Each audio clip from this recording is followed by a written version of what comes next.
বাংলাদেশ ও চীনুর G2G'র উদ্যোগে কর্ণফুলী নদীর পূর্ব তীরত দক্ষিণ চট্টগ্রামের আনোয়ারাত প্রায় 783 একর জমি গড়ি তুলই দেশের অন্যতম বৃহৎ বিদেশি বিনিয়োগ ভিত্তিক শিল্প প্রকল্প চীনা অর্থনৈতিক ও শিল্পাঞ্চল।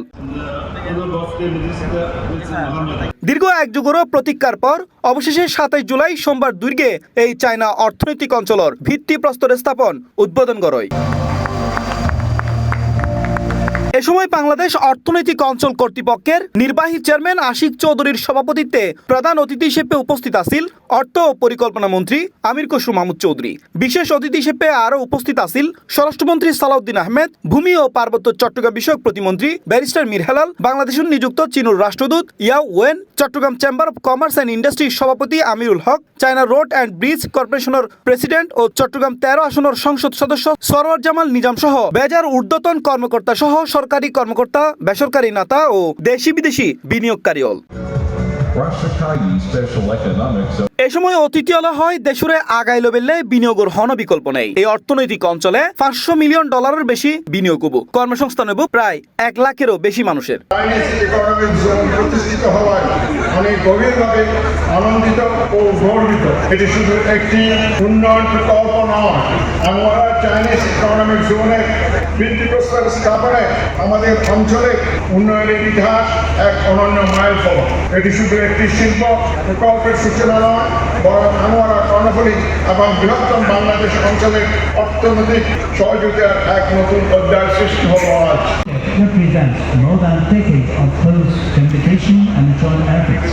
It embodies our shared commitment to deepening mutually beneficial cooperation. ওনারা প্রথমে বলেছিলেন 3 থেকে 5 বছর সময় লাগবে।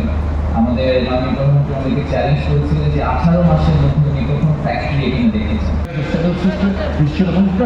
All of them is our friend. So I would like to say this project is that just happened. বিনিয়োগকারী হলে নিরাপদ ও স্থিতিশীল পরিবেশ নিশ্চিত করিবে সরকার সর্বোচ্চ গুরুত্ব দেয় বলে অনুষ্ঠানত মন্তব্য করে স্বরাষ্ট্রমন্ত্রী সালাউদ্দিন আহমেদ। নিরাপত্তা নিশ্চিত করব, সিকিউরিটি নিশ্চিত করব ফর অল ইনভেস্টর এবং প্রত্যেকটা ফেজে এইটার ডেভেলপমেন্টের প্রত্যেকটা ফেজে আমরা সেটা ইনশিওর, সেটা আমি আমার বক্তব্য দিয়ে বলেছি।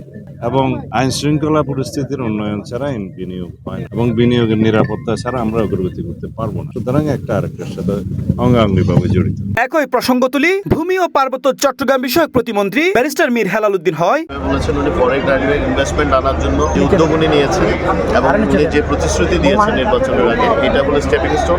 তার মানে আমাদের সরকার শুধু প্রতিশ্রুতি দেয় না, এই 180 দিনের মধ্যে এই প্রতিশ্রুতিগুলো বাস্তবায়নের আর কি অনন্য উদ্যোগীকে আমি স্বাগত জানাই আমাদের চাইনিজ গভর্নমেন্টকে এবং চাইনিজ ইকোনমিক অথরিটিকে।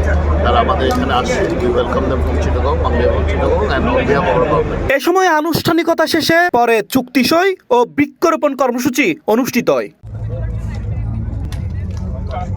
উল্লেখ্য 2027 সালের জানুয়ারি থেকে 2031 সালের ডিসেম্বর পর্যন্ত বাস্তবায়নযোগ্য এই অবকাঠামো প্রকল্পের প্রাক্কলিত ব্যয় দরই প্রায় 4189 কোটি টাকা। এর মধ্যে 1722 কোটি টাকা সরকার বহন করিব এবং 2467 কোটি টাকা বৈদেশিক ঋণের মাধ্যমে অর্থায়ন করব। এই প্রকল্প বাস্তবায়নের মাধ্যমে শুধু শিল্প কারখানায় গড়ে উঠত না, এর লগে আবাসন, পরিবহন, লজিস্টিক, সেবা খাত, ক্ষুদ্র ও মাঝারি উদ্যোগ তললে নতুন কর্মসংস্থান সৃষ্টি হইব বলে আশাবাদ ব্যক্ত করে সংশ্লিষ্ট হলে। C+ TV, Chittagong.